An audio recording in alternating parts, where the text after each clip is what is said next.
Berdoa itu yang semangat, masih pagi. Bismillahirrahmanirrahim. Subhanallah. Bagaimana kalau kalian jadi apoteker, kalau ada pasiennya sudah lemah, letih lesu kan? Iya bu, cari apa? Kenapa? Lembar penilaian kan? Lembar penilaian? Iya. Oh. Dari kasut mana?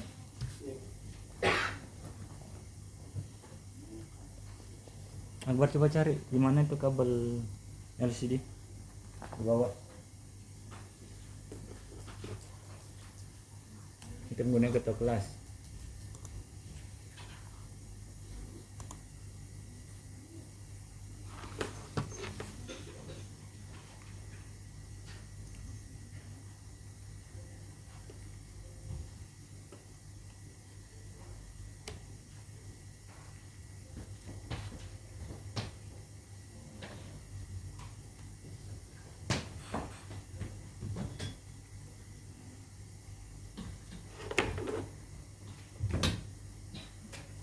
Ke belakang sini.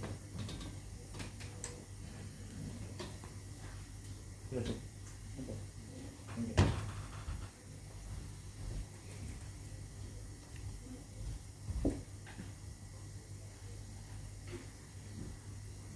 Bisa terlihat?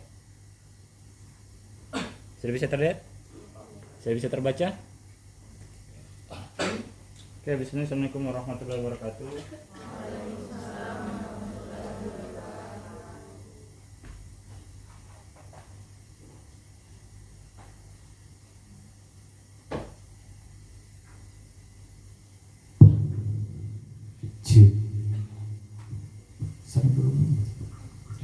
Oke, hari ini kita akan lanjut materi tentang studi kasus. Nah, saya mau kasih gambaran dulu. Di apoteker itu biasanya kalau kita sudah dapat materi, maka kita akan diberikan namanya studi kasus.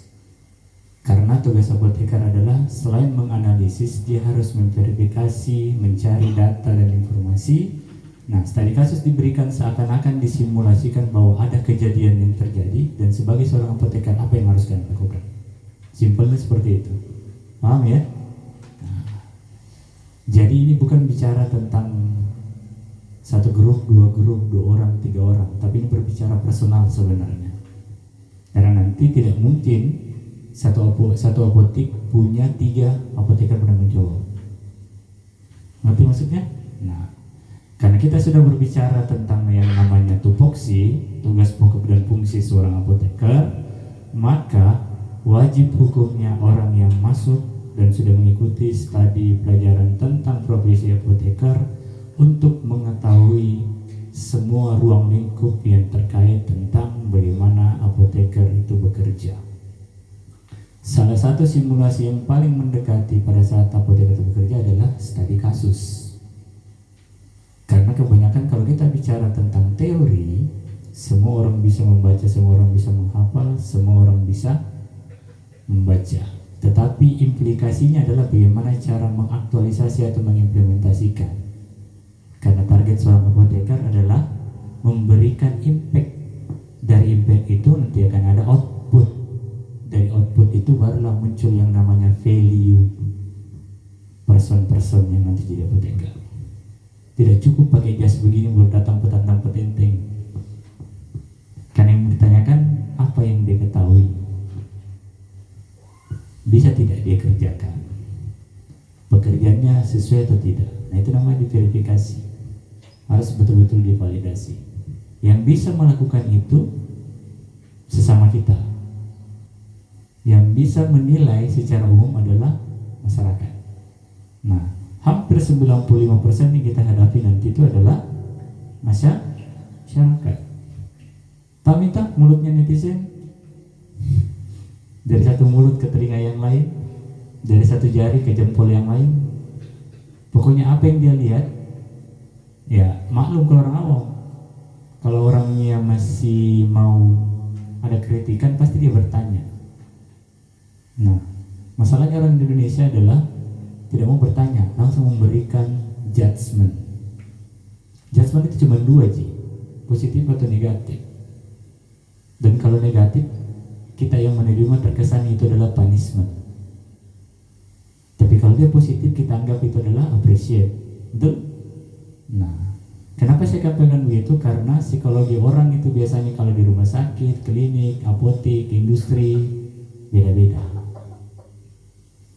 Makanya yang diperlukan adalah pertama sikap dan perilaku kita bagaimana untuk menyelesaikan sebuah salah, tetapi tidak ada lagi masalah di badannya. Bukan penggadaian ya. Iya, kalau penggadaian itu cuma slogan, tetapi tetap di akhirnya ada masalah. Ya, Anda jaminkan cincin emasnya, lewat pas pembayarannya hilang. Masalah kan? Nah, begitupun dengan pasien. Nah, kasus yang sekarang banyak beredar adalah banyaknya produk-produk mau makanan, minuman, obat-obatan kosmetik yang bahan dasarnya mungkin secara badan POM itu aman. Tapi sebagai kita seorang muslim itu belum masuk di kategori itu. Makanya harus dilihat apakah dia dari kategorinya dia halal atau haram. Dan ingat, kita melihat dari segi sainsnya, bukan kita yang memberikan fatwa.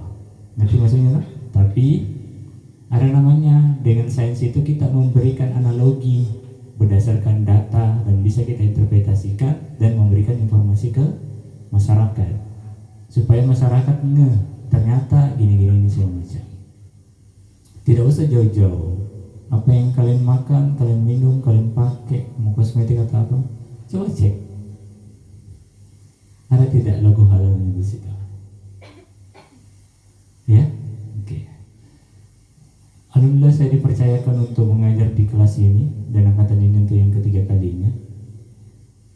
Iya, karena background saya memang fokus di situ. Selain di kimia medisinal, saya di IAI, wakil ketua PPH khusus untuk produksi halal. Kemudian saya terakhir kemarin dikasih amanah jadi sekretaris lembaga pemeriksa halal UMI. Sebelumnya jadi kabit 1 bagian SDM kerjasama untuk di halal center UMI. Ya pokoknya hal-hal itu saya sudah. Ya. Tetapi itu bukan sebuah kesombongan, tetapi itu adalah background. Karena apoteker akan dinilai berdasarkan standar kompetensinya. Bayangkan saya bicara halal, baru saya mabuk-mabukan. Tidak boleh ada hammer ya, bro. Kan tidak logik kan? Nah, tidak make sense jadinya. Jadi di sini saya bukan mau mengajari teman-teman, kita akan coba sharing, maka kita kasih studi kasus yang terbaru.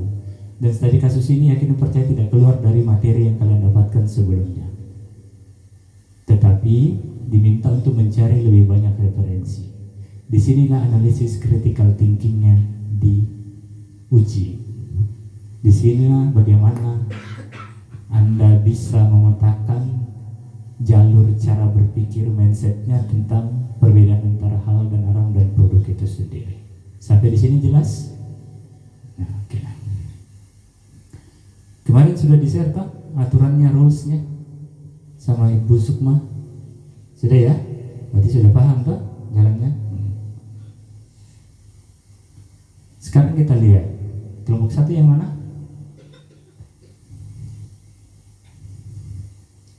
Iya, tidak perlu angkat tangan. Saya cuma bilang nama kelompok 1. Bagus, masih biasanya 15.30 itu sudah mulai ada yang minta kopi. Silakan dicatat ini studi kasusnya. Kelompok 1.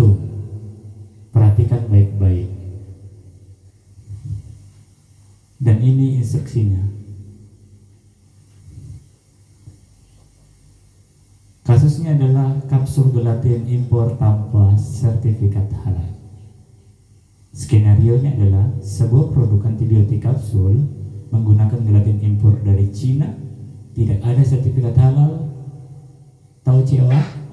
Certificate of Analysis, menyebutkan pharmaceutical grade gelatin. Masalahnya adalah asal gelatin tidak jelas, apakah dia sapi atau dari babi. Kemudian produknya sudah beredar di apotek. Ada beberapa produk yang dari babi itu, kalau kalian pernah dapat, tapi di situ biasanya ada tulisan merah, tidak halal. Dikasih dia mengandung POK atau apa. Nah, kalau apoteker tidak masyarakat tidak dikonfirmasi, misalkan Bu ini bahannya begini-begini, ada begini-begini, kita sebagai muslim mau terima atau tidak, jangan langsung dikasih dulu, sampaikan dulu apa isinya. Nanti ada haji sudah 70 kali mitawaf, tiba-tiba dikasih itu terus dia protes karena tidak ada informasi yang diberikan. Kenapa tidak ada informasi? Karena yang memberikan informasi tidak pernah membaca. Berarti studi literatur itu penting. Literasi itu paling mendasar. Sudah lihat kelompok 1? Tugasnya kalian ini. Nah, saya catat. Identifikasi titik kritis, kemudian bagaimana status hukum produknya, kemudian solusi sebagai kefarmasian dan syariahnya, dan rekomendasi ke industri apotek. Kelompok 1 sudah dicatat? Sudah? Sudah? Oke. Saya kasih waktu, silakan sambil running cari jawabannya. Silakan berembuk dengan temannya, berbagi. Kemudian kelompok 2 yang mana? Oke.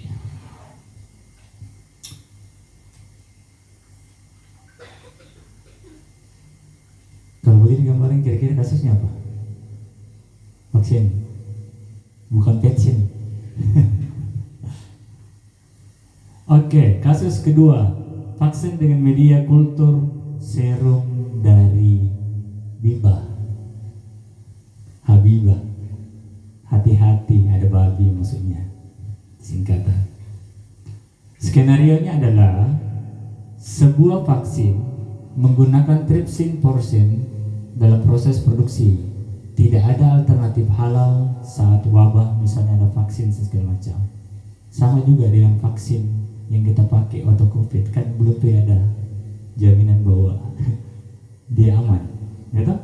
Kita ikut-ikut saja toh, kan tidak bisa naik pesawat, tidak bisa naik kapal. Padahal syaratnya orang naik pesawat kapal itu harus ada tiket, bukan divaksin. Karena dibuat logika dia tidak berjalan, berarti analisis critical thinking kita tidak berjalan.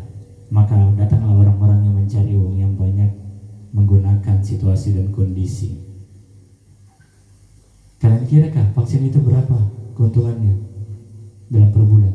Triliunan bagi orang di luar negeri, karena mereka yang bikin. Kalau kita bayar, makanya banyak utang-utang. Tugasnya adalah, masalahnya adalah digunakan pada kondisi darurat nasional, anggaplah COVID misalnya. Tugasnya adalah bagaimana Anda menganalisa konsepnya dari segi istihalanya, daruratnya, dan maqasid syariahnya. Kemudian cari juga nanti analisis secara kefarmasiannya, titik kritisnya sama dengan yang kelompok 1 tadi. Ini cuma tambahan untuk tugasnya. Kelompok 2 sudah jelas? Kelompok 3. Kasusnya adalah sirup anak yang mengandung etanol 2%. Ini dulu banyak yang ditarik tuh. Sirup batuk anak menggunakan etanol sebagai kosolven atau pelarut, bukan dari industri hamar. Nah, masalahnya adalah bolehkah menurut fikih dan fatwa? Selain itu, kelompok 3 mencari juga skenario titik kritisnya, apakah dia halal atau aman. Kemudian cari referensi mendasar, mau peraturan undang-undang, BPOM dan BPJPA dan seterusnya, cari sampai untuk melengkapi apakah ini betul-betul. Karena studi kasus kita hari ini untuk menentukan apakah dia halal atau haram, dia subhat atau tidak. Tapi harus dibuktikan. Makanya saya kasih template, ada tak? Untuk kalian isi, berarti template itu yang diikuti untuk diisi. Kelompok 3 jelas tugasnya? Kita pindah ke kelompok 4.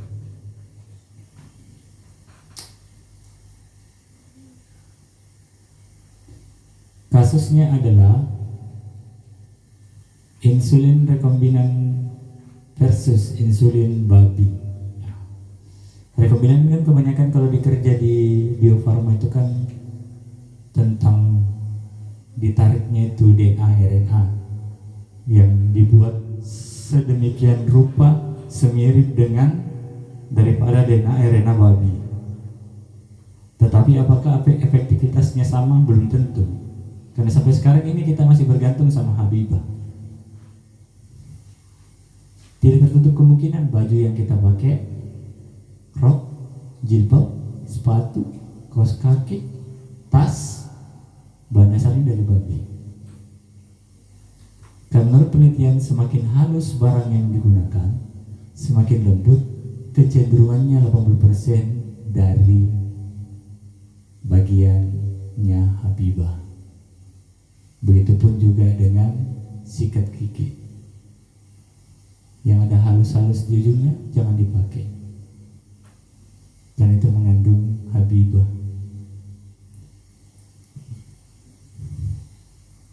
Jadi pakai bikin sikat WC kan enggak juga, yang kasar begitu, yang biasa dipakai.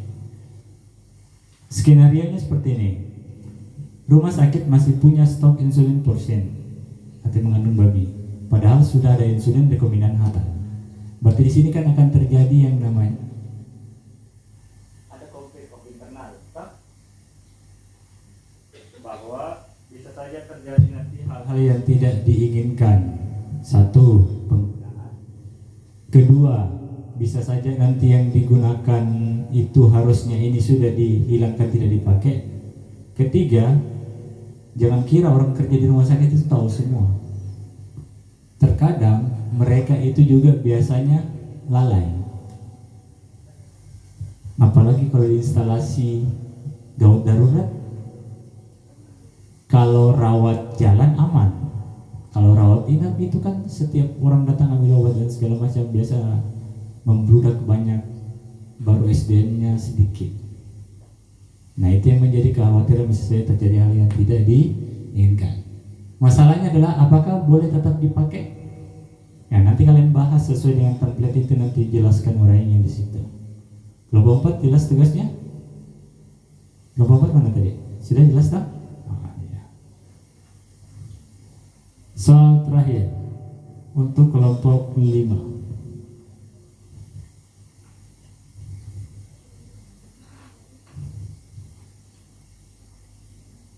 Obat herbal mengandung enzim fermentasi tidak jelas medianya. Nah, 2026 nanti akan berlaku semua jenis obat dan kosmetik sudah harus bersertifikat halal. Yang 2026 nanti ditargetkan paling utama adalah obat-obat herbal. Nah, tidak tertutup kemungkinan obat herbal ini juga kalau mengambil bahan baku dari luar negeri yang tidak bersertifikat, kemungkinan besar juga akan ada kontaminasi dari Habibah tersebut. Skenarionya adalah produk fitofarmaka memakai enzim fermentasi impor, tapi media fermentasi tidak dijelaskan. Nah, ini jadi masalah. Status halal produknya, termasuk dengan yang di template itu yang harus. Sampai di sini kelompok 1, 2, 3, 4, 5. Ada yang mau ditanyakan terkait tugasnya? Ada? Kalau tidak ada, silakan dikerjakan.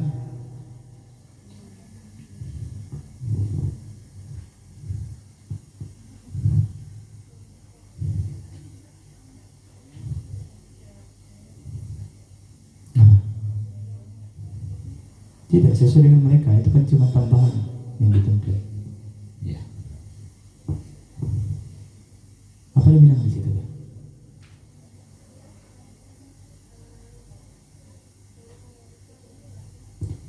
Kan di situ di template sudah jelas apa permintaannya. Kalau kita bicara konsep halal atau haram, pasti ada fatwanya. Kalau bicara tentang sainsnya, berarti ada penjelasan tentang kefarmasiannya. Di template itu ada jelas kayak. Oke, kelompok 1 siapa ketuanya? Oke, sekretarisnya? Ini dari catat. Kelompok 2 ketua. Oke, sekretarisnya? Sekretarisnya nanti mengetik di template itu langsung isi. Kelompok 3 ketuanya? Sekretarisnya? Sebut nama, jangan tunjuk-tunjuk orang sembarang, karena ini bukan di warteg. Ayam, ikan, telur. April. Nih kelompok 4 Siapa ketuanya? Enggak, bukan saya tanya siapa yang paling tua, ketuanya. Oke, siapa? Oke, jadi kita nanti mengetik kelompok 5. Sekretarisnya. Oke. Selain ketua dan sekretaris, saya minta tolong satu orang tulis di kertas lembar nama anggota kelompoknya masing-masing dulu. Ada yang non alumni? Ada. Dari mana? Raja Sakti. Nadia Reski. Siapa lagi?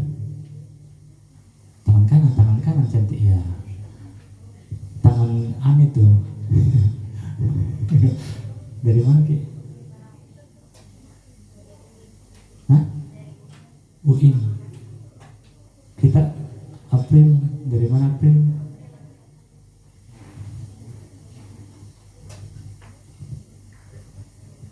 Dari mana? Oh, Mars. Anggotanya Pak Wandi. Yang Liberal anggotanya Ibu Nur Samsiah. Jauhnya mendaftar di sini karena lebih dulu terbuka sini ya. Alasan yang sama dengan kelas yang berbeda.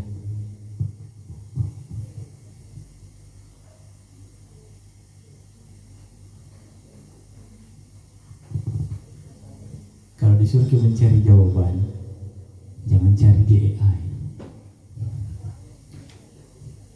Ingat, Anda sudah di tingkatan di atas S1. Makanya dibagi 10 orang, masing-masing cari. Berbagi, ini cari yang ini, cari yang itu. Jangan satu orang cari semua, yang ini cari yang sama.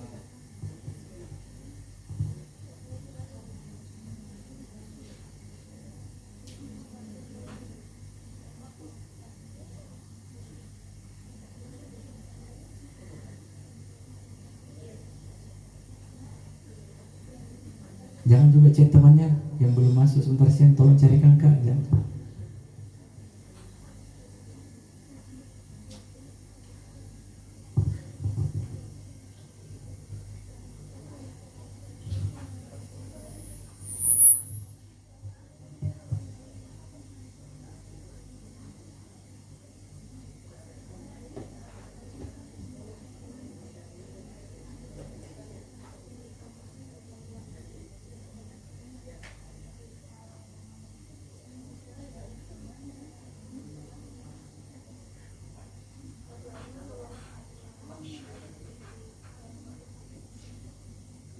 Tidak ada opsinya dikasih.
Jadi saya ini ketuanya kayak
punya pasien kalau bilang 7 hari lagi bu kembali, besoknya sudah tinggi mungkin malaikat.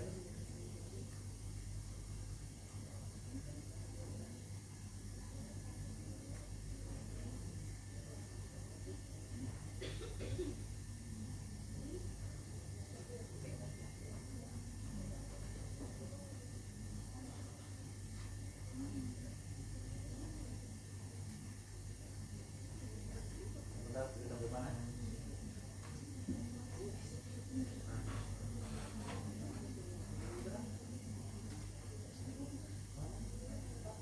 Ini jangan dibocorkan di kelas yang nak. Jangan dulu jadi malaikat. Bentar waktu biasa mereka juga mengolah sistem ini.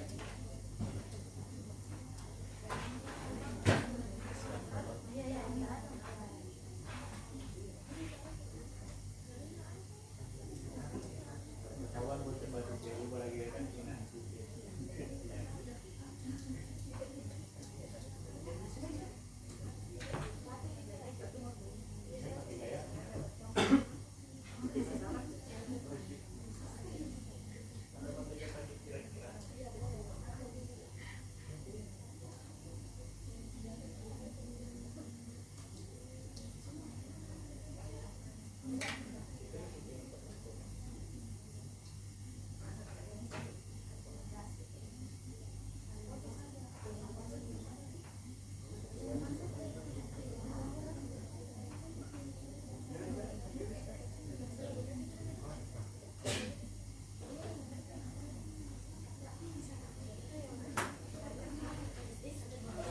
Ya, kotak teknis kalau tidak bisa diwarnai aja.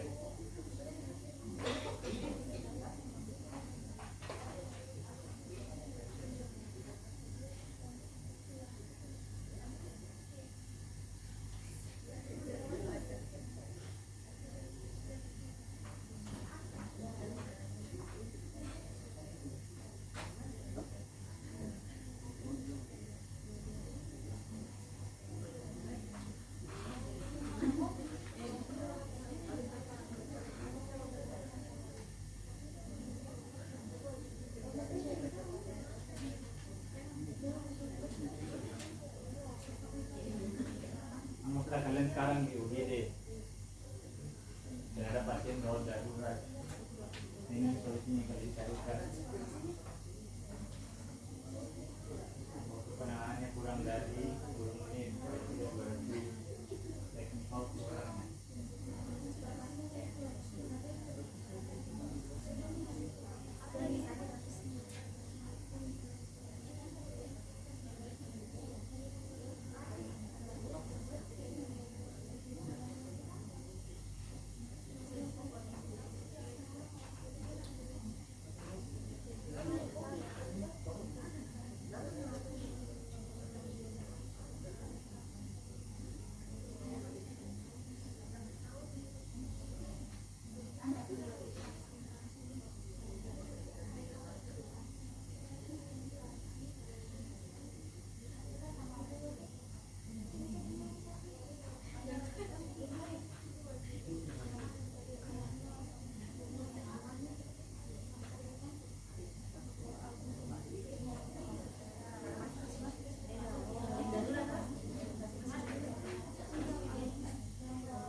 2 menit terakhir.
Ada yang orang tumbuh rambutnya.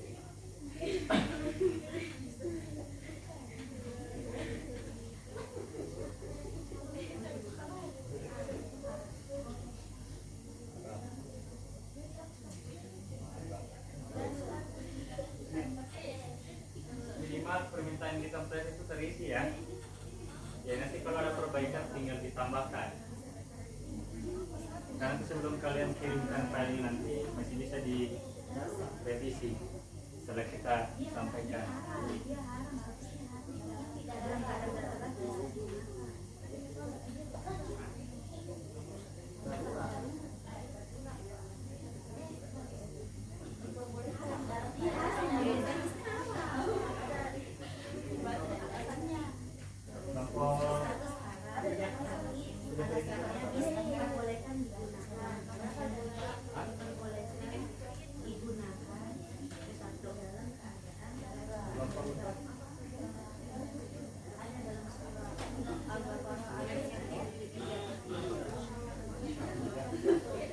Minimal ada perwakilan jawaban dulu di template ya.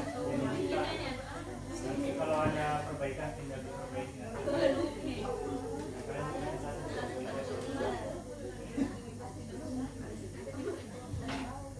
Oke, 30 detik terakhir.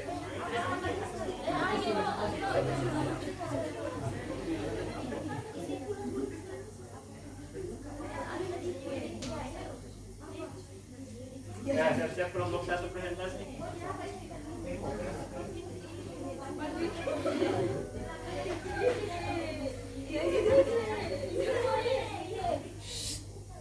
Kenapa kalian bertengkar? Ini baru simulasi. Bagaimana kalau kalian bertengkar di rumah sakit?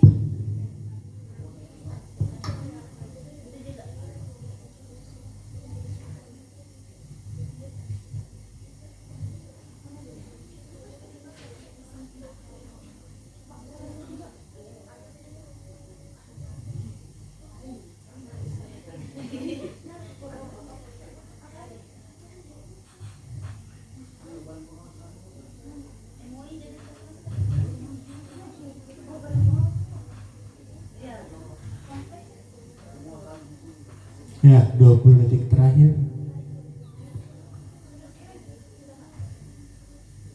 Kelompok 1 siap-siap presentasi.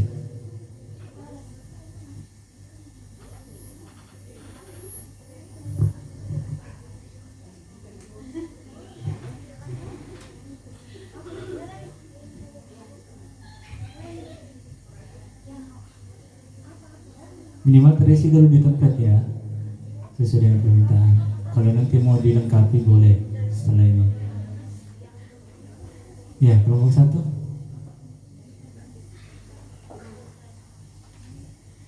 Kelompok 2 sudah siap? Kelompok 3. Kelompok yang sudah siap silakan maju presentasi.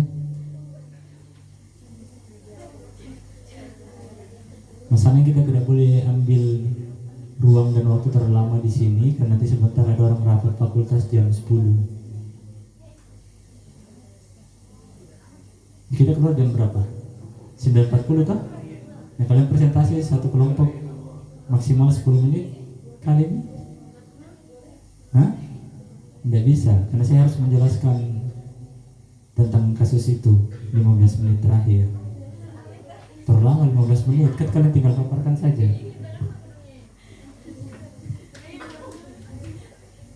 Kelompok 5 sudah siap? Lewat kan?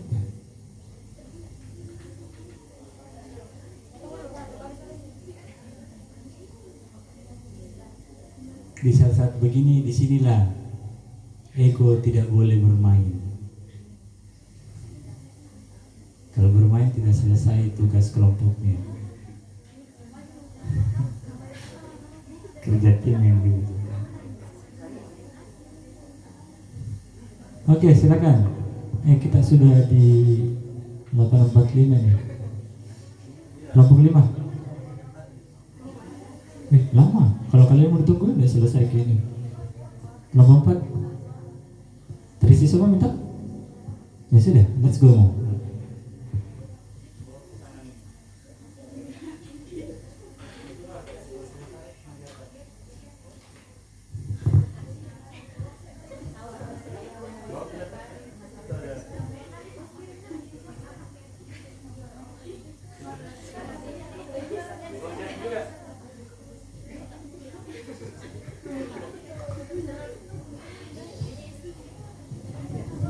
Kalian pikir jadi apoteker itu mudah? Tidak. Kalau tidak banyak belajar, mencari experience tentang hal seperti ini, maka kita akan menjadi apoteker terbelakang. Makanya kita selalu merasa nomor 2 dibandingkan dokter. Padahal sama juga ya. Bagian sini yang kurang sebenarnya kita menjadi selalu. Kenapa? Karena kebanyakan selalu bergantung kepada sesuatu yang instan.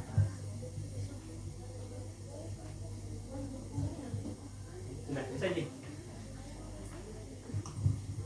Oke.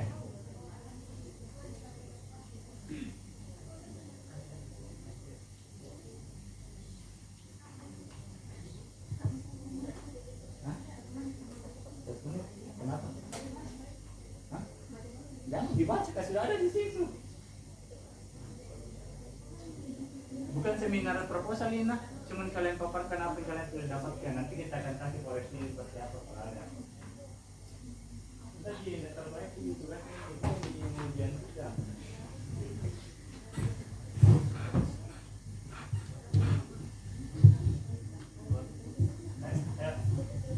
Ya, kalau tidak dalam posisi kelompok 2, kami lagi maju di kelompok 2.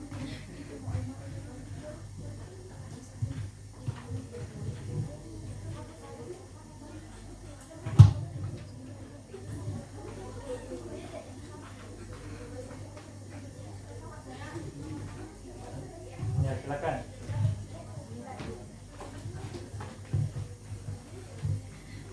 Bismillahirrahmanirrahim. Assalamualaikum warahmatullahi wabarakatuh. Perkenalkan, kami dari kelompok 5. Saya sendiri sebagai ketua atas nama Nanda Amalia Putri. Kemudian untuk sekretarisnya atas nama Amalia Dea. Kemudian untuk anggotanya ada Andi Umu, Devita Sabila, Fajrianti, Nabila Nurul, Cynthia, Zulka Safira, dan Rizky Alamira. Sebelumnya terima kasih atas kesempatan yang telah diberikan untuk kami kelompok 5 bisa memaparkan materi kami. Nah, untuk kasus yang kami dapat di sini yaitu skenario kelima atau kasus kelima itu dengan judul studi kasus kehamilan sedang farmasi dari obat herbal yang mengandung enzim fermentasi yang tidak dijelaskan medianya.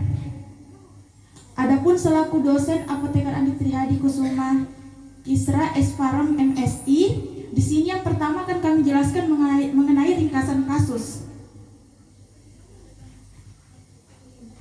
Untuk ringkasan kasus yang dikasih, yang dikasih itu tidak dijelaskan bagaimana apa media fermentasinya itu yang digunakan itu tidak dijelaskan. Baik itu dia mungkin dari enzimnya itu dari mikroorganismenya, tidak dijelaskan dari apa. Mungkin juga kalau misalnya dia obat herbal dia mungkin menggunakan enzim yang dari tumbuhan, tidak dijelaskan juga enzim apa yang terdapat dalam produk herbal tersebut.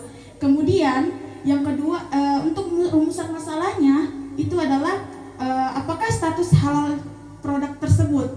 Nah, di sini kami jelaskan tidak termasuk halal karena apa? Karena tidak dijelaskan dia medianya itu dari mana, tidak dijelaskan juga bagaimana proses untuk pembuatan obat bahan herbal tersebut.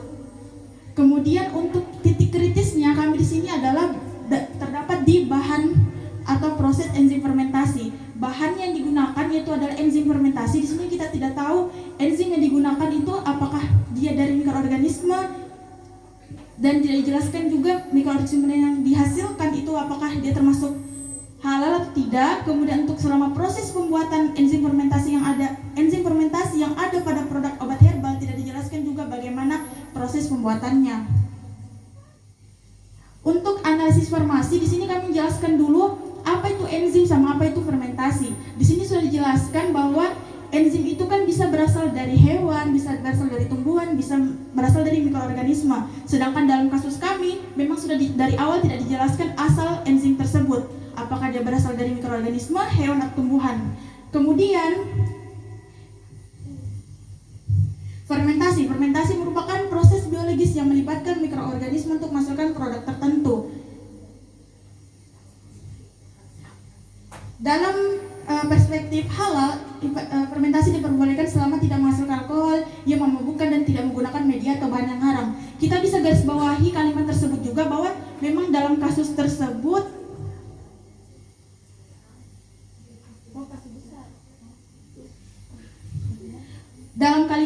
atau pada paragraf kedua juga memang tidak dijelaskan apakah fermentasi yang dihasilkan itu apakah dia mengandung alkohol atau tidak. Kalaupun misalnya dia mengandung alkohol, apakah dia melebihi batas yang syarat ketentuan dia masuk kriteria halal tidak. Makanya dia dimasuk di titik kritis pada proses pembuatannya. Kemudian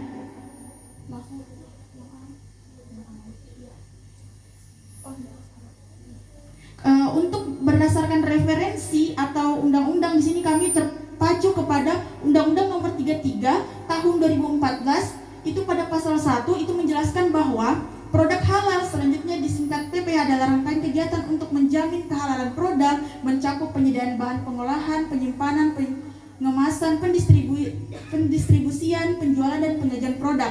Sudah dijelaskan di Undang-Undang Nomor 33 Tahun 2014 bahwa kita harus memastikan atau kita harus menjamin bahwa produk kita itu baik pengolahannya, penyimpanannya atau prosesnya itu harus kita pastikan kalau halal. Kemudian menurut Undang-Undang Nomor selanjutnya untuk yang pasal 15 itu dijelaskan bahwa harus memeriksa dan mengkaji proses pengolahan produk tersebut. Ini mungkin lebih merujuk kepada kita sebagai apoteker bahwa kita juga harus memastikan bahwa memastikan dan mengkaji bahwa obat herbal pada kasus yang kelima kelompok kami itu dia berasal dari apa dan prosesnya seperti apa, sehingga kita bisa menjamin atau memastikan bahwa produk tersebut atau obat herbal tersebut itu termasuk obat atau produk yang halal. Selanjutnya analisis syariah. 2 menit lagi ya.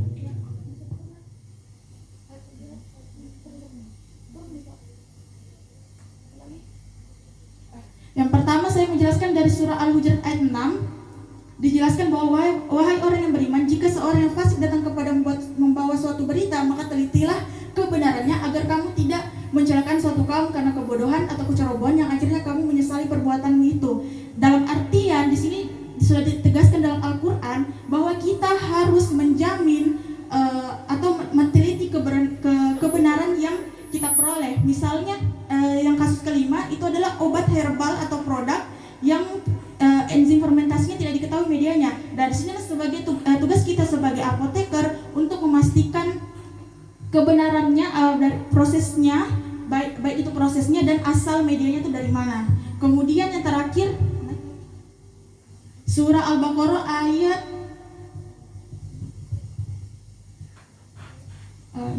enggak.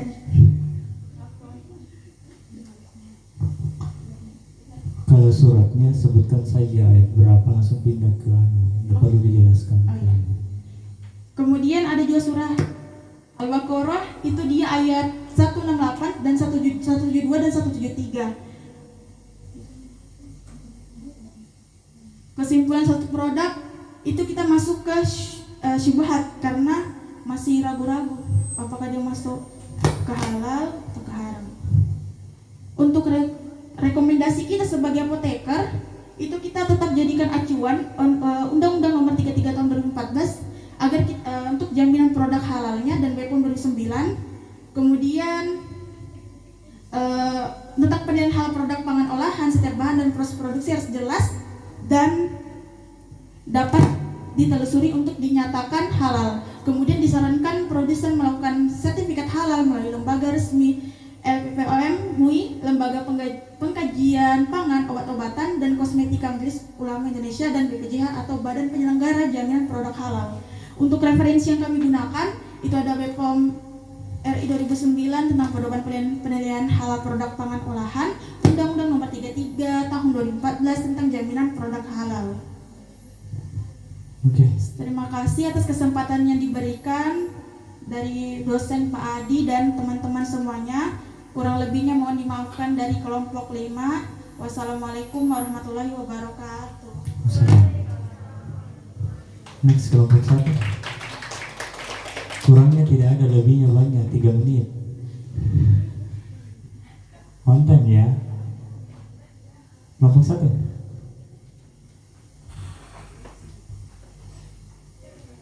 Langsung to the point ya, tidak usah dijelaskan terlalu panjang. Jadi berdasarkan misalnya ini dari undang-undang nomor segini ini menjelaskan tentang ini, dari suratnya ini, nanti baru karena kita mau lihat apa isinya.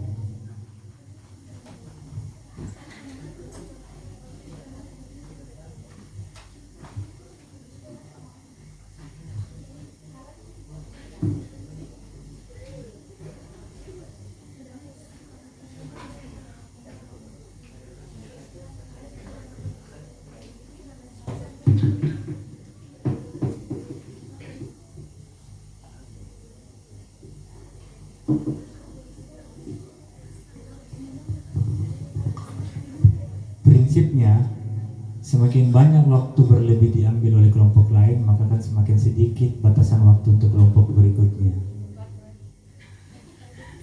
Itu namanya konsekuensi.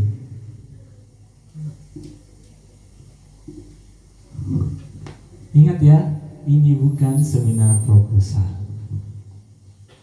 Bisa? Iya, perbesar sedikit deh. Baik, bismillahirrahmanirrahim. Assalamualaikum warahmatullahi wabarakatuh.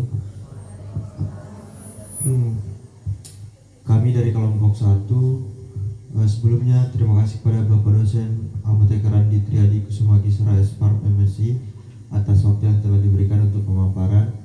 Dari kelompok 1 yang berjudul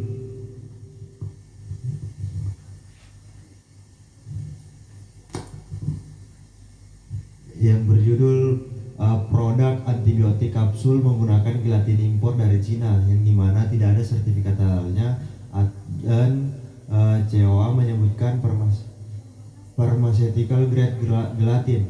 Adapun identifikasi dari titik kritis halal ini, yang pertama adalah bahan bakunya, yang dimana bahan bakunya menggunakan bahan baku utama itu kolagen, yang dimana dihasilkan dari tulang atau kulit, yang dimana statusnya haram atau syubhat yang mendekati haram. Alasannya sumber hewan gelatin dibuat dari kolagen, yang dimana kolagen ini berasal dari Cina. Kenapa dari alasan ini? Karena sumber gelatin dari Cina itu sumber termurah dan umum digunakan adalah babi atau sapi. Kemudian bahan yang kemudian bahan yang kedua itu proses penyembelihannya jika menggunakan sapi, yang dimana ketika dia menggunakan sapi, jika menggunakan bangkai dia akan menjadi haram dengan alasan dan landasan dari fatwa MUI yang dimana syarat syari'inya hewan halal atau sapi yang tidak disembelih dengan tata cara syariah menyebut nama Allah atau memutuskan 3 saluran statusnya adalah bangkai atau maita. Dan ketika tanpa sertifikat halal, sapi impor dari negara non muslim diasumsikan disembelih secara mekanik tanpa syariat atau mati atau dipukul. Kemudian bahan ketiga yaitu bahan penolong atau enzim protase atau pepzin, yang dimana status kehalalannya itu subhat atau meragukan karena proses hidrolisis pembuatan gelatin dari kolagen membutuhkan katalis asam atau basa atau enzim, yang dimana enzim pepsin sering berinteraksi dari pankreas, sering diekstraksi dari pankreas babi. Jika menggunakan enzim babi, maka produk akhir atau gelatin menjadi mutanajis, terkena najis dan haram. Kemudian bahan keempat atau bahan penorong adalah karbon aktif atau dengan status syubhat, yang dimana alasannya adalah proses pemurnian karbon aktif digunakan untuk memutihkan atau memurnikan gelatin. Nah, ketika dari tempurung kelapa atau kayu, maka itu halal, tetapi jika dari tulang hewan harus diperhatikan terlebih dahulu tentang hewan apa yang digunakan dengan cara penyembelihannya, apakah secara syar'i atau bisa saja menggunakan hewan non halal seperti tulang babi. Kemudian bahan kelima atau bahan tambahannya itu magnesium stearat dengan dengan status syubhat, yang dimana asal asam stearat ini digunakan agar serbuk antibiotik masuk ke dalam kapsul dengan lancar. Asam stearat ini juga biasanya berasal dari lemak hewani sapi atau babi ya. Dan ketika berasal dari lemak hewani bisa saja berstatus haram, karena jika dia berasal dari babi maka berstatus haram. Dan ketika dari sapi dilihat juga dari cara penyembelihannya. Kemudian dari bahan nabati dia tersertifikasi halal. Kemudian bahan keenam yaitu media fermentasi untuk zat aktif antibiotik, yang dimana statusnya subhat dikarenakan media pertumbuhan bakteri antibiotik dihasilkan oleh mikroba. Nah, media mikroba sering mengandung sumber nitrogen dari pepton hidrolisat daging. Jika pepton berasal dari daging babi maka bersifat haram. Ketika berasal dari sapi itu bisa bersifat halal dengan cara penyembelihannya sesuai syariah. Kemudian bahan yang ketujuh, fasilitas produksi. Nah, fasilitas produksinya ini diproduksi di Cina, yang dimana statusnya bisa saja berpotensi haram dikarenakan negara Cina bisa saja memberikan kontaminasi jika pabrik yang memproduksi gelatinnya itu menggunakan babi atau sapi. Walaupun diklaim menggunakan sapi, bisa saja latar belakang dari bahan alat yang digunakan sebelumnya pernah digunakan untuk hewan babi. Maka dari itu ketika terdeteksi ataupun mengandung hewan babi maka terjadi kontaminasi najis berat. Nah, adapun analisis dari farmasi pada Undang-Undang Nomor 33 Tahun 2014 tentang jaminan produk halal. Kemudian yang dimana ada pasal 4, pasal 26, kemudian Peraturan Pemerintah Nomor 39 Tahun 2021 tentang penyelenggaraan bidang jaminan produk halal. Kemudian Undang-Undang Nomor 8 Tahun 1999 tentang perlindungan konsumen, ada 2 pasal yaitu pasal 4C kemudian pasal 8 ayat 1, Dan selanjutnya Undang-Undang Nomor 17 Tahun 2023 tentang kesehatan. Untuk landasan syariahnya itu Fatwa MUI Nomor 30 Tahun 2013 tentang obat pengobatan, yang dimana di dalam Fatwa MUI tersebut mengandung beberapa dalil atau isi dari Al-Quran itu sendiri. Pada surah Quran Al-Baqarah ayat 173, kemudian dari Fatwa MUI atau Majelis Ulama Indonesia nomor 12 tahun 2019 tentang standar sertifikat penyembelihan halal. Kemudian Farmakope Indonesia edisi 6 tahun 2020 atau United States Pharmacopeia. Kemudian analisis syariah atau dalil ataupun kaidah. Dan pada dalil Al-Quran, Quran surah Al-Baqarah ayat 173 dan Quran surah Al-Maidah ayat 3. Kemudian pada hadis Nabi Shallallahu Alaihi Wasallam diriwayatkan dari hadis riwayat Tirmizi dan An-Nasai. Kemudian adapun kaidah fikih dari asal hewan al-aslu fil luhum at-tarim hatta yakuma dalil alal halibi, hukumnya daging atau haram sampainya ada dalil bukti yang jelas menyatakan kehalalannya. Kemudian adapun kesimpulan dari status produk, yang dimana produk tersebut kami simpulkan itu halal dengan syariat darurat, yang dimana penggunaan konteksnya berlaku pada saat keadaan darurat yang mengancam kondisi jiwa pasien. Kemudian rekomendasi dari profesional apoteker, adapun jangka pendeknya ketika di apotek ataupun rumah sakit, yang pertama itu segregasi dan karantina, kemudian di screening resepnya, setelah itu diedukasi pasien, kemudian membuka cangkang atau puyer jika secara farmaseutik obat tidak enterik atau kotek atau modified release. Kemudian untuk jangka panjangnya dilakukan audit vendor, kemudian reformulasi. Adapun referensi yang digunakan yaitu Undang-Undang Nomor 23 Fatwa MUI dan Farmakope Indonesia. Mungkin cukup sekian dari presentasi kelompok 1. Terima kasih. Assalamualaikum warahmatullahi wabarakatuh. Waalaikumsalam. Oke. Masih ada free 1 menit. Lanjut. Kelompok 2. Saya mau free lagi 2 menit.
Assalamualaikum warahmatullahi wabarakatuh. Pada kesempatan ini kami dari kelompok 2 ingin memaparkan tentang studi kasus kami tentang penggunaan vaksin yang menggunakan enzim babi.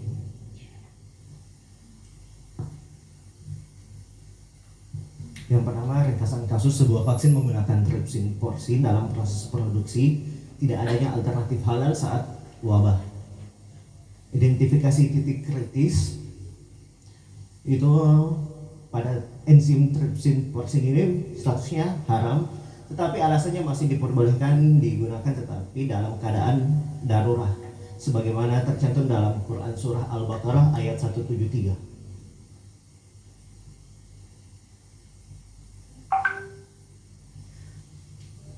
Yang ketiga, analisis masalah. Vaksin yang ingin dilayani oleh apoteker itu mengandung enzim babi dan tidak memiliki logo halal. Oleh karena itu kita sebagai apoteker harus dapat menyampaikan ke pasiennya informasi terkait obat tersebut dan dapat mengambil keputusan dalam pemberian obat yang tepat pada pasien.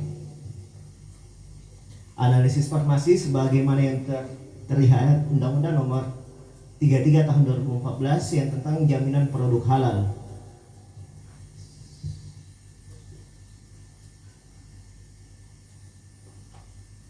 Nah, ini yang menjelaskan tentang pada bab 2 ada mengandung babi dan pada proses pembuatannya juga.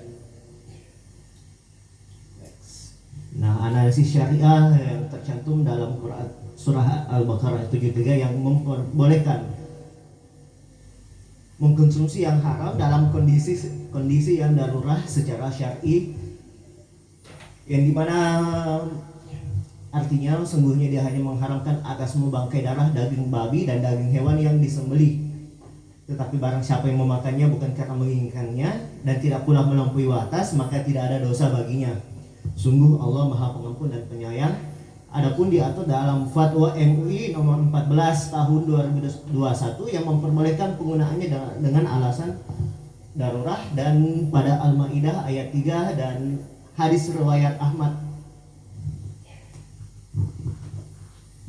Analisis konsepnya istihala. Istihala merupakan perubahan satu zat najis atau haram menjadi zat baru yang berbeda sifat, bentuk dan hakikatnya sehingga status hukumnya bisa berubah menjadi suci dan halal. Pada penerapan pada kasus di atas, tripsin vaksin digunakan hanya sebagai media atau proses produksi, bukan sebagai aktif vaksin. Yang kedua, dalam proses produksi zat tersebut digunakan dalam jumlah yang sangat kecil, mengalami proses pemurnian, pencucian dan pengolahan berulang sehingga tidak tersisa atau tidak terdeteksi secara signifikan pada produk akhirnya. Yang kedua, darurat. Pada konsep darurat ini merupakan konsep yang terpaksa ketika seseorang berada pada situasi yang mengancam keselamatan jiwa, akal, atau kebutuhan pokok, sehingga larangan syariat dapat ditangguhkan sementara demi mencegah bahaya yang lebih besar. Dalam kondisi ini, sesuatu yang pada hukum asalnya haram dapat terjadi boleh selama dilakukan sebatas kebutuhan, tidak ada alternatif yang halal, hanya berlangsung selama keadaan darurat saja. Konsep ini berdasarkan fikih ad-darurat tubi al-mahzurat serta sebagaimana yang telah disebutkan Quran Surah Al-Baqarah ayat 173 yang menegaskan bahwa memberikan keringanan hukum bagi yang terpaksa melampaui batas. Yang ketiga, maqasid syariah terbagi menjadi 3 tingkatan: maqasid daruriyat, hajiat, dan tahsiniyat. Tahsiniyah merupakan salah satu jenis maqasid yang apabila tidak akan merusak atau mengancam keberadaan atau eksistensi daripada maqasid yang 5. Sedangkan maqasid hajiat merupakan terkait dengan kebutuhan manusia seperti jual beli atau kegiatan muamalah lainnya yang nantinya semua bermuara pada maqasid daruriyat, yaitu hifz ad-din, hifz an-nafas, hifz al-aqal, hifz al-nasal, dan hifz al-mal. 3 menit.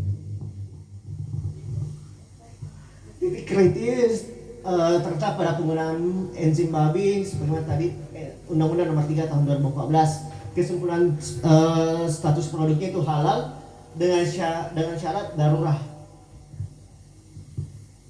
Rekomendasi dari profesional apoteker itu, apoteker memiliki tanggung jawab profesional untuk memberikan edukasi yang jujur dan transparan kepada masyarakat terkait manfaat, risiko, dan status kehalalan vaksinnya. Menyampaikan bahwa penggunaan vaksin dalam kondisi darurat diperbolehkan syariat berdasarkan fatwa ulama dan otoritas resmi seperti MUI. Mendukung program imunisasi pemerintah demi keselamatan individu dan kesehatan masyarakat. Referensinya seperti yang tercantum di atas, ada pada BPOM, Undang-Undang, dan Fatwa MUI. Sekian dan terima kasih. Assalamualaikum warahmatullahi wabarakatuh.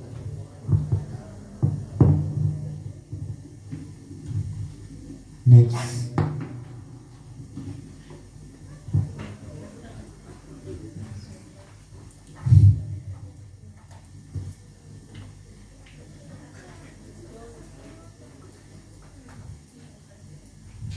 Ya, cepat CEO sama founder.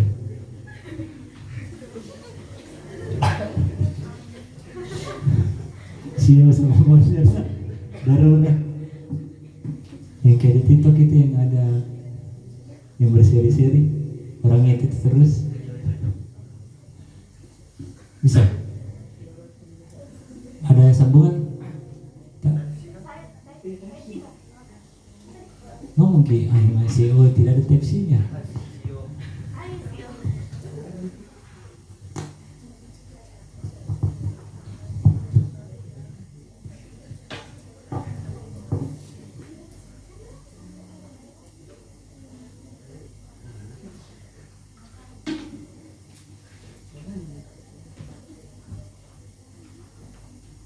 Siapa yang hari ini? Hari ini di situ. Di Tengek. Ini ada tempat.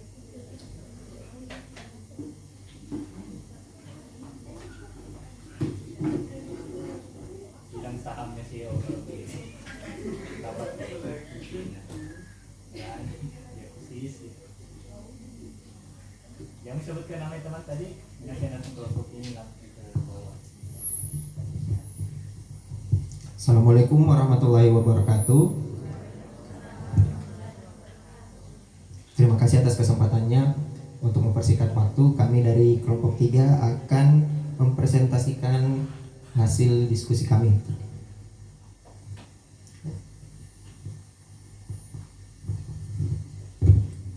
Nah, jadi untuk kasus yang kami terima yaitu sirup batuk anak mengandung etanol 22% sebagai kosolven atau pelarut bahan aktif dalam obat, bukan dari industri Hammer. Kemudian untuk identifikasinya, menurut MUI nomor 10, penggunaan alkohol atau etanol hasil industri non-Hammer, baik merupakan hasil sintesis kimiawi dari petrokimia ataupun hasil industri fermentasi non-Hammer, untuk bahan produk minuman hukumnya mubah apabila secara medis tidak membahayakan dan selama kadar alkohol atau etanol pada produk akhir kurang dari 5%. Kemudian untuk di bawah 0,5% itu mubah halal untuk minuman jika berasal dari industri non-Hammer, tidak memabukkan dan tidak berbahaya. Dan untuk kadar di atas atau sama dengan 5% dihukumi Hammer atau haram untuk minuman berdasarkan fatwa MUI, termasuk jika berasal dari non-Hammer atau produk antara seperti flavor. Selanjutnya untuk analisis farmasi. Dalam konteks farmasi, penggunaan alkohol sebagai pelarut dalam obat-obatan diperbolehkan jika ada kebutuhan medis yang sah dan tidak ada alternatif lain yang efektif, asalkan bukan berasal dari Hammer ataupun juga dari industri yang khusus untuk memproduksi Hammer. Obat yang digunakan untuk kepentingan pengobatan wajib menggunakan bahan yang suci dan halal. Kemudian untuk berdasarkan fatwa MUI nomor 11 tahun 2009 tentang hukum alkohol, ketentuan hukum penggunaan alkohol atau etanol hasil industri non-Hammer untuk proses produksi produk makanan, minuman, kosmetik, dan obat-obatan hukumnya mubah apabila secara medis tidak membahayakan dan hukumnya haram apabila secara medis membahayakan. Kemudian untuk dari Undang-Undang Nomor 33 Tahun 2014, bahan yang berasal dari tumbuhan sebagaimana dimaksud dalam pasal 17 ayat 2 huruf B pada dasarnya halal, kecuali yang memabukkan dan atau membahayakan kesehatan bagi orang yang mengkonsumsinya. Dan berdasarkan syariat, terdapat dalil yang mana jika bercampur bahan halal dan haram, maka dimenangkan hukumnya yang haram. Sehingga untuk obat atau dalam kasus ini kosolvennya yang menggunakan pelarut alkohol, kita mengacu pada konsentrasinya karena berdasarkan fatwa MUI konsentrasi di bawah 0,5% masih diperbolehkan karena hukumnya adalah mubah.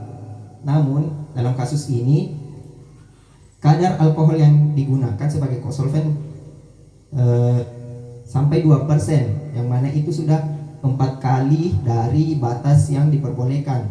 Sehingga kesimpulan yang kita dapatkan produk yang mengandung pelarut solvent dengan konsentrasi 2% itu hukumnya haram karena melebihi batas yang disyaratkan.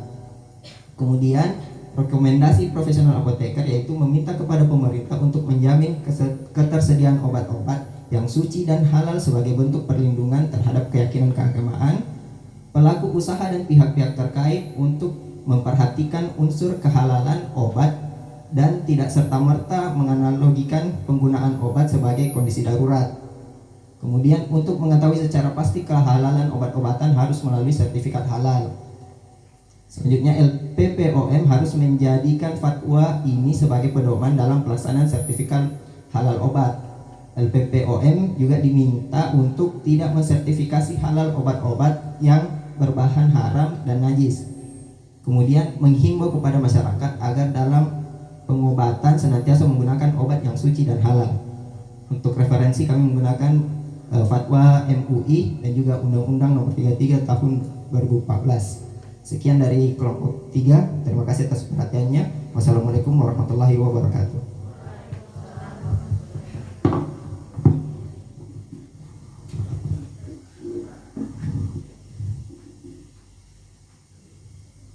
Kelompok terakhir.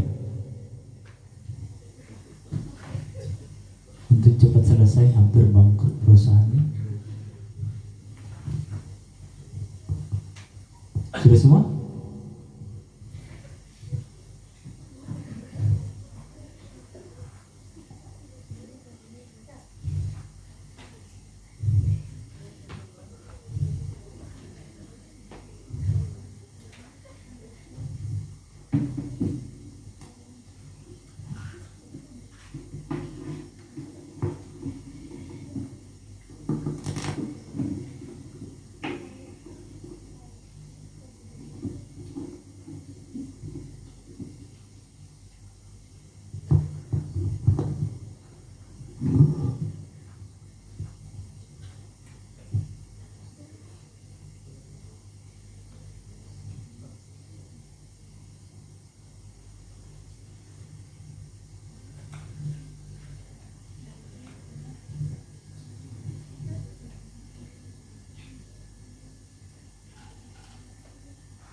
Serasa kayak di bioskop di.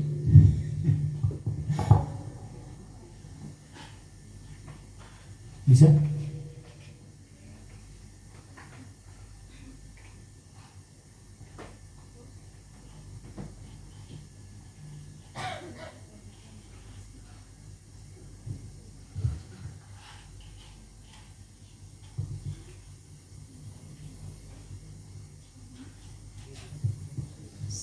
Bismillahirrahmanirrahim. Assalamualaikum warahmatullahi wabarakatuh.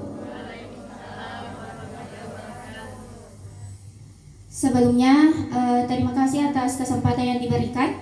Perkenalkan, saya Nur Fadila dengan stambuk 210 selaku sebagai ketua dari kelompok 4. Ini merupakan anggota kelompok kami. Kemudian adapun judul kasus kami yaitu insulin rekomendan dan insulin babi. Untuk ringkasannya itu rumah sakit mempunyai insulin Pokarin, di mana padahal dia sudah mempunyai insulin yang rekomendan halal. Kemudian untuk identifikasi titik kritis halal, yaitu yang pertama bahannya itu ada ekstrak pankreas babi, di mana sudah diketahui bahwa babi itu merupakan haram, namun bisa berubah jika dalam keadaan darurat. Kemudian adapun alasannya yaitu karena dia berasal dari pankreas babi berdasarkan Quran surah Al-Baqarah ayat 173 dan berdasarkan peraturan BPOM tentang pencantuman informasi asal bahan tertentu, kandungan alkohol dan batas kadaluarsa, dan penandaan label obat tradisional, suplemen dan pangan. Bisa dilihat pada halaman 4 dan halaman 5. Kemudian untuk analisis analisis farmasi, di mana insulin rekomendan ini diproduksi dengan menggunakan teknologi rekayasa genetika, dan seperti dia memanfaatkan mikroorganisme seperti Escherichia coli.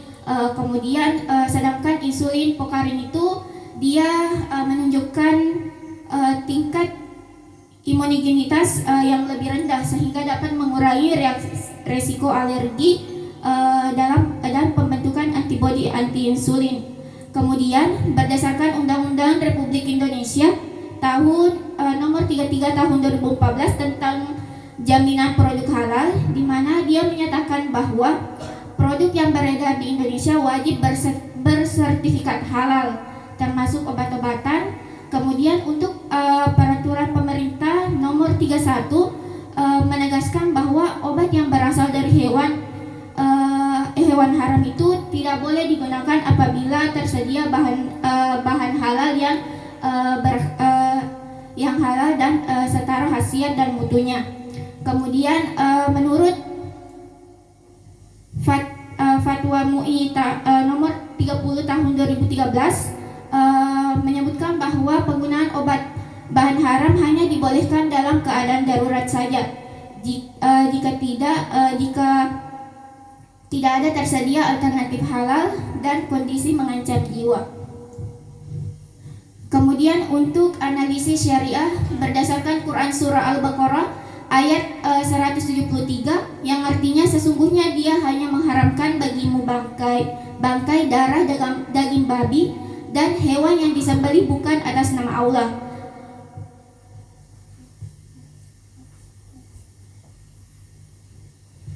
Kemudian untuk status produk yaitu dia haram. Kemudian untuk rekomendasi profesi yaitu yang pertama, apoteker sebaiknya merekomendasi insulin yang halal sebagai terapi utama. Kemudian untuk penggunaan insulin pokarin itu tidak dianjurkan apabila masih ada alternatif insulin yang tersedia. Kemudian insulin pokarin ini hanya dapat digunakan jika tidak ada alternatif insulin yang halal. Kemudian menurut peraturan nomor 31 2019 tentang jaminan produk halal menegaskan bahwa bahan obat yang berasal dari hewan haram tidak boleh digunakan apabila tersedia bahan yang setara dengan khasiat dan mutunya. Terima kasih. Ini referensi yang kami digunakan. Terima kasih. Jika ada kesalahan mohon dimaafkan. Assalamualaikum warahmatullahi wabarakatuh.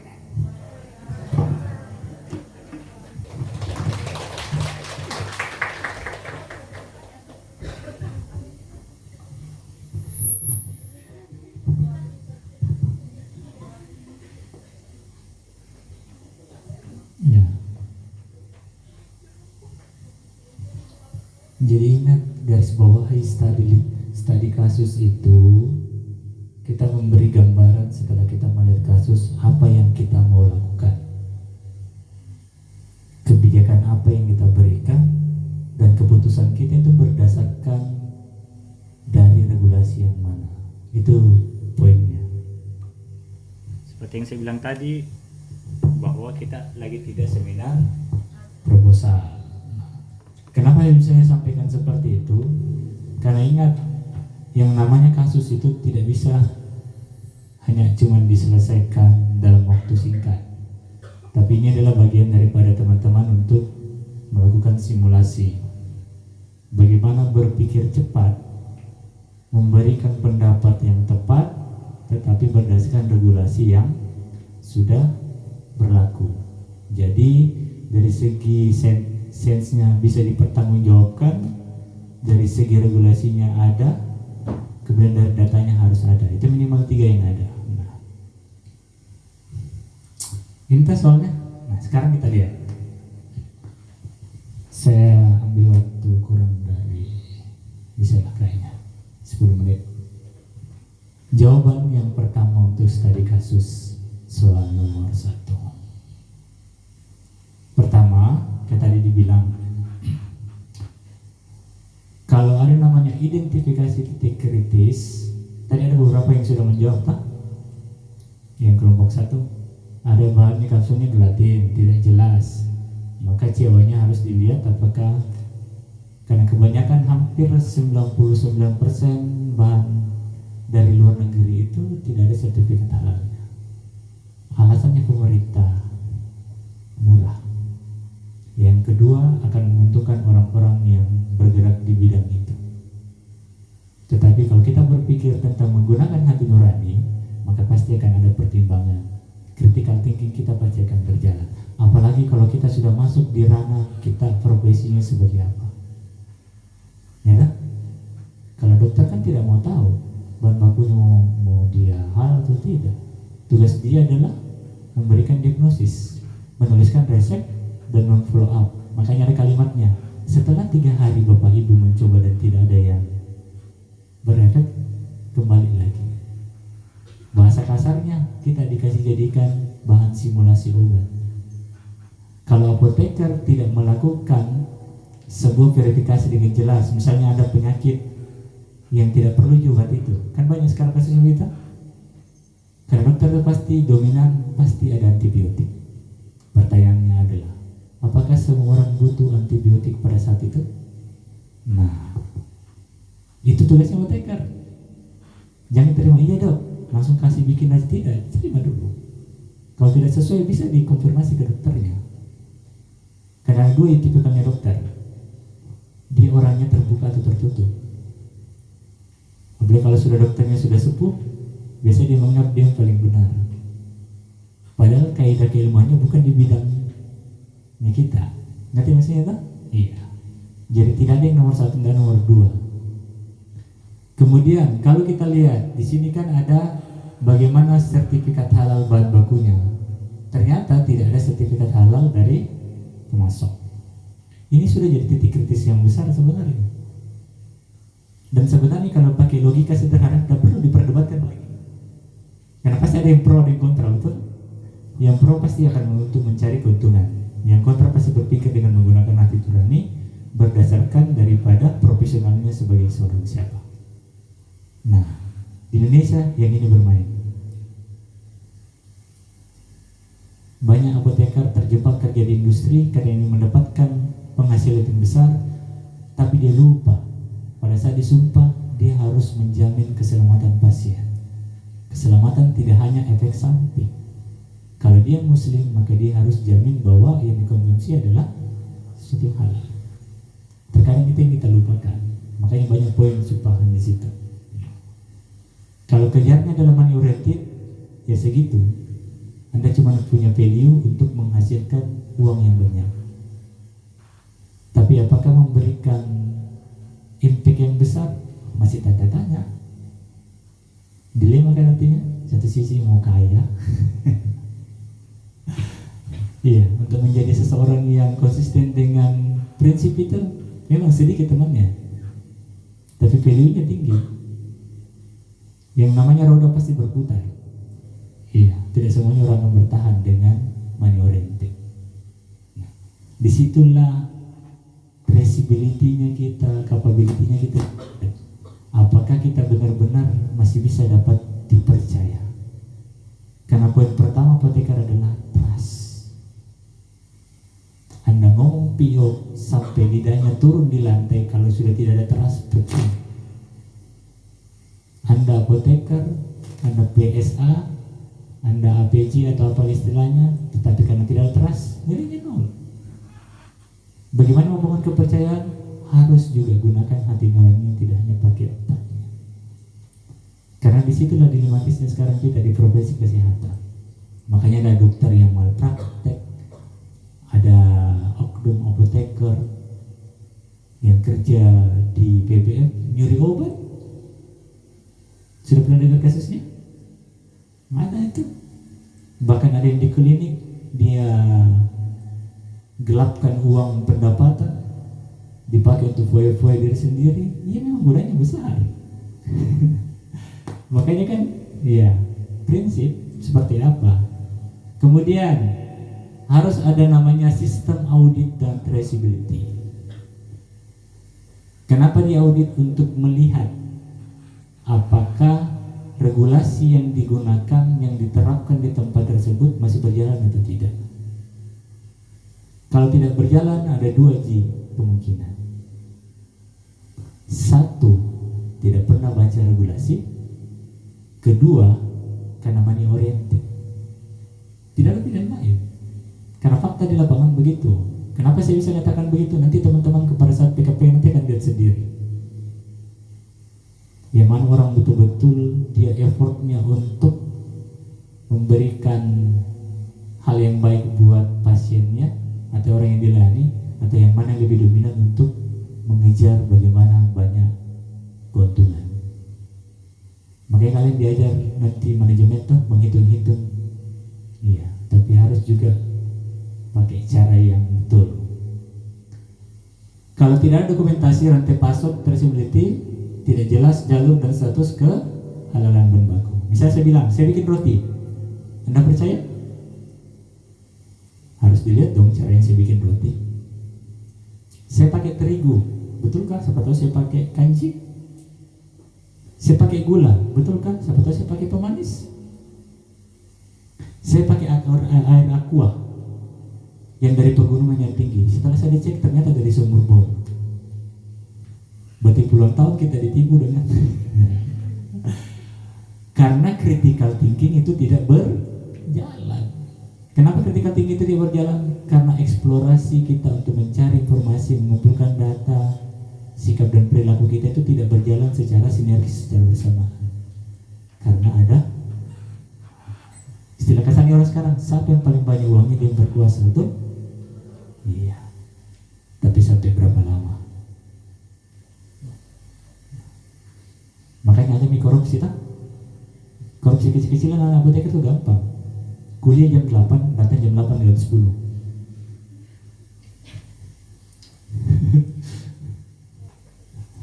Itu baru satu kelas, belum yang berikutnya. Kemudian kita lihat apakah kemasan dan label dari produk jadinya ada atau tidak. Ingat, semua orang sekarang bisa pasang logo. Caranya untuk men-tracking gampang. Lihat, setiap ada logo dipasangkan di produk harus ada nomor registrasi di bawah. Sekalipun dia bikin nomor registrasi palsu, coba di scan barcode, nanti akan muncul atau cari di websitenya bpjph.go.id. Kalau tidak di situ berarti itu palsu. Ini namanya orang mengejar keuntungan, tapi tidak memikirkan keselamatan orang lain. Money oriented.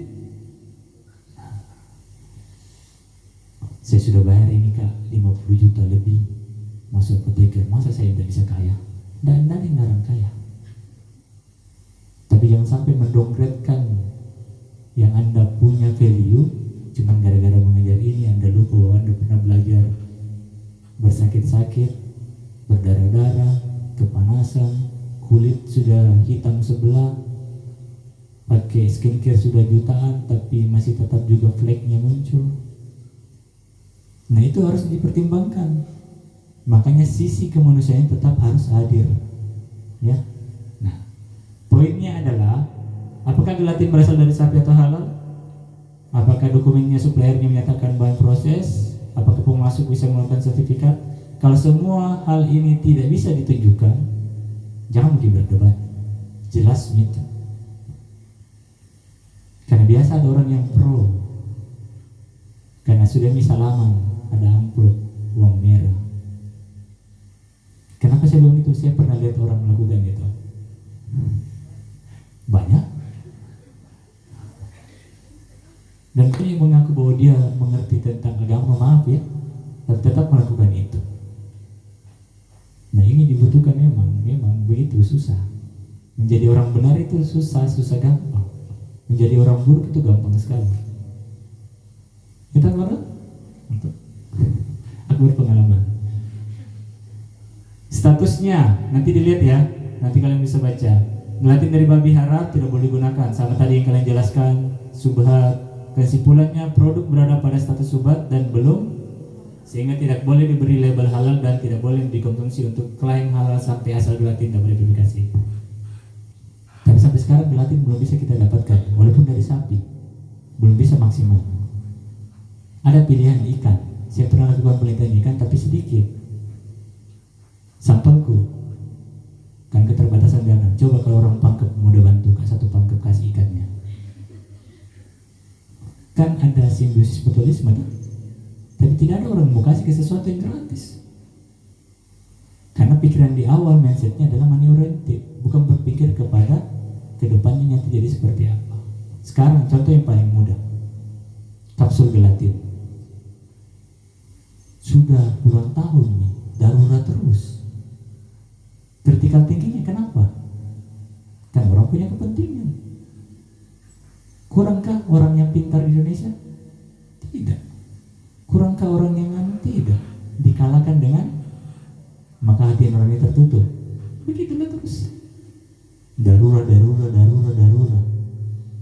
Solusinya seperti ini ya. Nanti lihat HPMC-nya, gelatin dari ikan bisa. Itu tadi, cari ke orang pangkep kalau dia mau dukung support. Kasih banyak. Kita belum kulitnya. Ada audit, kemudian uji ulang bahan. Di BPOM itu bisa menguji sebenarnya dia mengandung bagai atau tidak. Tapi nanti akan dilihat lagi apakah dia sesuai atau tidak. Nah, solusinya seperti ini ya. Harus ada edukasi dari apotik dan rekomendasi yang dihadirkan. Seperti ini nanti kalian bisa baca. Saya persingkat. Kemudian untuk kasus nomor 2 nanti dilihat porsin bukan pokarin. Nanti jadi pokari sweet. Kemudian kesimpulannya tidak mengandung residu porsin tripsin. Argumentasinya adalah mendukung bolehnya penggunaan vaksin dengan perspektif syariah. Berarti ini kita akan melibatkan berbagai macam stakeholder di bidang fatwa, di bidang regulasi, di bidang saintik, orang apoteker dan segala macam yang harus dilibatkan. Karena tidak ada orang bisa mengerjakan sesuatu sendiri. Nah, kembali lagi, lebih besar ininya atau ini yang mau dieksplor. Ini sama ya, nanti kalian bisa baca. Nah, kalau kasus nomor 3 ini tadi, DP stabil, haram atau tidak, hamar dengan hukum-hukumnya, fatwanya. Pernah makan kue tart yang warna nggak putih, terus dikelilingi coklat, terus minimal ada 1 stroberi di atas atau 2. Itu kan dia pakai wine pengaromanya. Wine itu apa? Nah, kita tidak tahu konsentrasinya berapa. Secara tidak sadar kita ada orang merayakan ulang tahun tapi dalam keadaan mabuk, tidak sadar. Betul? Nah, kan anda tahu berarti kurang jauh mainnya. Bagaimana main ML terus saja. Nah, kesimpulan nanti dilihat dari sini ya. Kesimpulannya tidak membuka segala macam. Contohnya misalnya sirup batu, obat yang sudah banyak ditarik di pasaran dulu, barusan yang banyak langsung ditarik semuanya. Ternyata ada traceability-nya yang bermasalah. Ingat kalau orang yang jualan obat itu dijual saja. Tidak peduli orang mau mati atau tidak, yang penting laku. Apoteker tidak boleh begitu. Karena dia terikat dengan yang namanya sumpah. Kemudian nomor 4, nanti lihat hukum cairan dan bahan obatnya. Analisisnya harus dilihat statusnya seperti apa, apakah ada alternatif. Biasanya Indonesia sudah punya alternatif, tapi terbatas dengan, nah itu lagi. Kalau dia mau jual sawahnya, tidak ada tuh. Kemudian yang terakhir, studi kasus nomor 5. Nah ini, enzimnya dari mana? Jelaskan atau tidak? Medianya, dokumentasi suppliernya, traceability-nya harus dilihat. Ini paling penting dilihat kalau kita lihat produk. Tidak tertutup kemungkinan teman-teman menggunakan bahan kosmetik yang bisa saja mengandung salah satunya dari mana? Yang kolagen itu biasanya dari anunya bayi. Tahu apa namanya istilahnya? Plasenta. Karena prinsipnya plasenta semakin bagus konstruksinya secara DNA, maka dia akan semakin cepat untuk membuat kulit semakin halus. Logika sederhananya begitu. Kemudian yang terakhir, studi kasus ini hanya untuk merunut bagaimana kita berpikir bagaimana kita berargumen, bagaimana kita mencoba verifikasi regulasi yang berlaku, dan melihat apakah penerapannya sudah sesuai atau tidak. Kenapa Indonesia begitu-begitu saja? Ya, 10 orang mau baik, 1 orang yang tidak mau baik. 1 orang mau baik, 9 orang yang tidak mau. Pada kita Ji. Nah, apoteker tidak boleh tidak menggunakan hati nuraninya dalam mengerjakan tugasnya. Tetap harus ada itu hadir. Karena secerdas dan pintar apapun orang, kalau tidak sudah menggunakan hati nurani, mirip-mirip katanya di ayat Al-Quran itu dengan syaitan. Terus yang terakhir, produk yang kita lihat, yang teman-teman cari di studi kasus ini adalah merupakan gambaran kira-kira fakta di lapangan seperti itu. Berarti PR-nya adalah sejauh mana kita bisa menggali informasi, menerapkannya, dan mencoba lebih bersikap wara atau berhati-hati terhadap produk yang digunakan. Bisa saja di sini ada yang sudah pakai tapi tidak sadar. Ingat, logo bisa dipasang, nomor registrasi bisa ditulis di bawah. Caranya adalah cek di websitenya halal.go.id BPJPH. Nanti akan muncul semua di situ daftarnya. Yang tidak muncul di situ 2 kemungkinan, masih sementara diurus ataukah memang tidak ada. Sudah pernah makan ayam? Mau digeprek, digebuk, di apa kayak istilahnya? Kasihan saya makan itu ayam, belum dimakan sudah dianiaya. Banyak pemotongan ayam tidak mengikuti sembelih. Ada yang belum mati dilempar mie di air panas jadi bangkai. Iya, di daerah sini banyak, cuma dipotong dan waktu 5 menit 10 bisa dipotong. Ada yang kayak digergaji. Kalau di barat itu di stunting dulu atau tiba-tiba langsung dipenggal. McD, KFC, kita tidak bisa jamin dagingnya dari mana. Jadi kan kita tidak boleh makan, tidak dilarang, di situ cuma memberikan informasi. Pilihan itu ada di kalian. Tapi sebagai orang yang belajar pasti menghindari sesuatu yang tidak ada. Dari sini barangkali cukup karena sudah waktu. Karena orang di luar itu sudah ketuk-ketuk pintu mau masuk, mau ikut terlambat. Jadi mohon maaf ya, nanti kalau ada yang mau ditanyakan nanti bisa tanya di grup. Nanti saya akan berikan informasi dan link yang bisa kalian baca lagi dan segala macam. Tugasnya tolong dilengkapi. Nanti masing-masing kelompok saya akan kasih email, nanti kalian kirim di mana. Rapikan dulu tugasnya segala macam kalau masih lengkap. Dari saya barangkali cukup. Kalau ada lisan dan perbuatan tidak berkenan mohon dimaafkan. Terima kasih. Assalamualaikum warahmatullahi wabarakatuh. Berdoa Bar.